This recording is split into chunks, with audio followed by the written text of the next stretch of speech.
Hello everyone! I hope you're ready for another adventure as we begin Black History Month.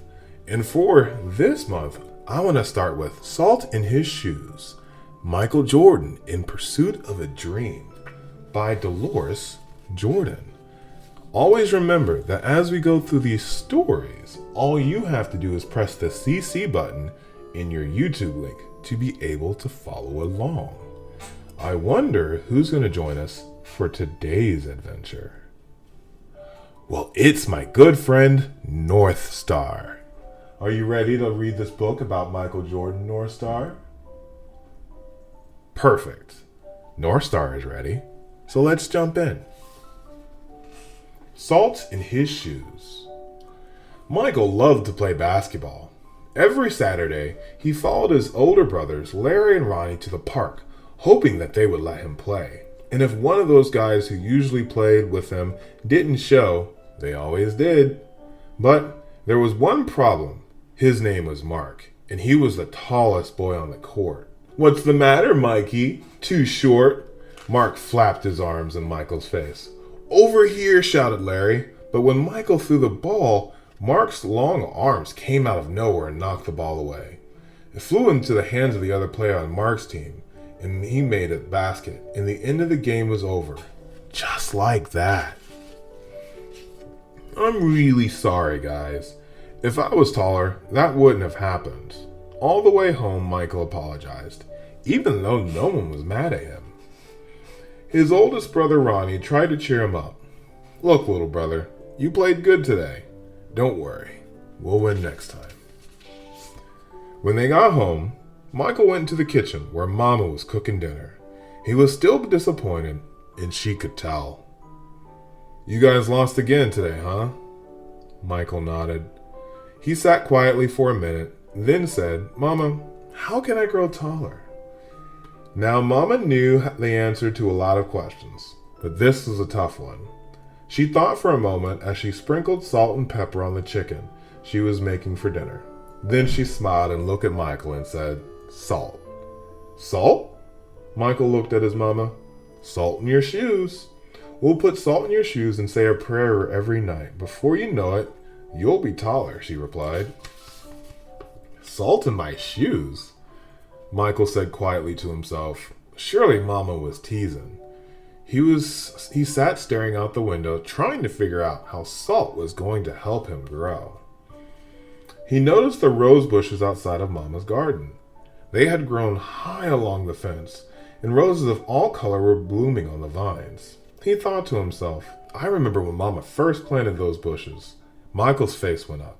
If Mama knows how to make rose bushes grow taller, then maybe she's right. Maybe salt in my shoes will really help me grow.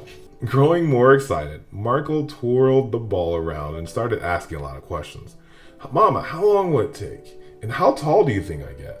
Smiling, Mama sat down next to him and said, "In order for this to work, the most important thing you have to do is to be patient and listen to what I tell you. And say your prayers every night." Listen carefully. Michael shook his head. "Okay, I'll be patient. And what does saying my prayers have to do with it?" "Everything," Mama replied, and she hugged him. "Now go wash up and tell your brothers and sisters to get ready for dinner."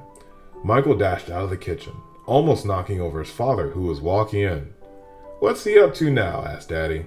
"Oh, the usual," laughed Mama, chasing a dream.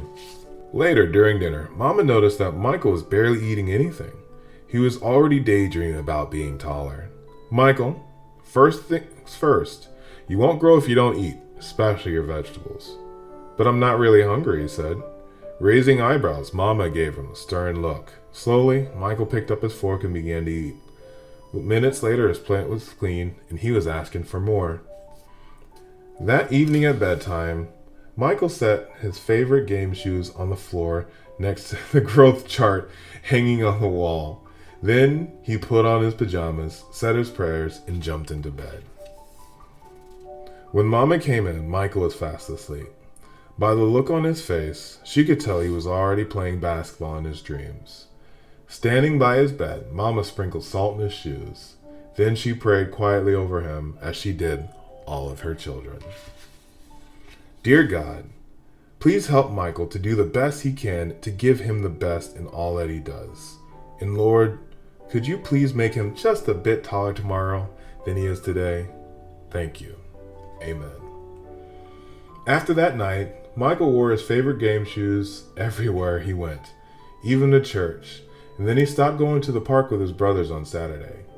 Instead, he stayed home and practiced. He wanted to grow a few more inches before he went back to the park. After 2 months of practicing and waiting patiently and praying, Michael stood next to the growth chart on the wall. Nothing. He hadn't grown an inch. He was very disappointed, but he did not want to stop believing. Just gotta give it more time, like Mama said, Michael thought to himself. And that's what he did. 2 more months of practicing went by and still nothing. Now Michael was becoming a little sad. Not only was he not grown 1 inch, but he also missed playing basketball with Larry and Ronnie. About the only thing he didn't miss was being picked on by Mark. When the next Saturday came, his brothers tried to get Michael to go to the park with him, but he wouldn't budge. Mama had begun to worry. When she saw Michael sitting alone on the steps, she said to Daddy, "Maybe you should go out and talk to him." So Daddy went out and sat with Michael. "What's wrong, son? You haven't gone to the park with your brothers for a while now. Are you okay?" Michael didn't say anything at first. Then he looked at Daddy and said, "I thought I would at least be a few inches taller by now. I did everything Mama told me to do, but nothing's happened." "Michael, why do you want to be taller?" Daddy asked. "If I was taller, I'd be a great player, and I could help our team win." "But you are a great player, son, and you already have everything it takes to be a winner right here." Daddy tapped Michael on his chest. "Being taller may help you play a little better, but not as much as practice, determination, and giving it your best will. Those are the things that make you a real winner." Michael thought about what Daddy said for a moment. Then he jumped up and took off. "Where are you going?" Daddy yelled after him. "I've got a game today and I'm late," Michael yelled back. When Michael reached the park, the game had started. He sat on the bench, hoping he would get a chance to play, and he did. The game was almost over and the score was tied when John, one of the guys on Michael's team, fell and hurt himself. Here was Michael's chance. Michael joined the team in the middle of the huddle as they gathered on the sideline for a timeout. "Okay, the game is tied. All we need is 1 point. Who wants to take the shot?" Ronnie asked. He looked at Michael's direction. Feeling more confident than ever, Michael said, "I'll do it." When the whistle blew and the game began, Mark began to pick on Michael as usual. "Still trying to play with the big boys, huh?" Mark taunted. But Michael paid him no attention. Taller or not, he had been practicing, and today he was determined to win.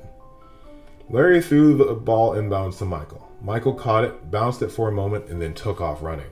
As he approached Mark, Michael shifted to his right. Mark followed, but while he was shifting, Michael spun to his left. He stepped behind Mark and shot. The ball arced far above his opponent's hands and fell silently through the hoop. 2 points. Game was over. Michael's team had won. It was just as Michael had dreamed when he realized what he had done. Michael took off running and didn't stop till he had reached home. Bursting through the door, he shouted, "I did it, Daddy, I did it! I shot right over the tall guy's head and we won the game!" Running in behind him, Ronnie and Larry joined the celebration. "That's right, little brother, you did it. You won the game for us." Michael remembered the look that Ronnie gave him during the last time out of the game and said, "No, we won the game, but I was the star." They all laughed. After that day, Mama stopped putting salt in Michael's shoes, but Michael did not stop being patient and working hard and praying. So that must be what made him grow to be a 6'6" tall basketball superstar. An amazing story to begin Black History Month. What did you think, North Star? Did you have fun? I'm glad you did. We'll see you next time, okay? And we'll see you next time here with Blaine Reads. Thank you for joining us for this amazing story during Black History Month. And we can't wait to see you for the next adventure. Bye-bye.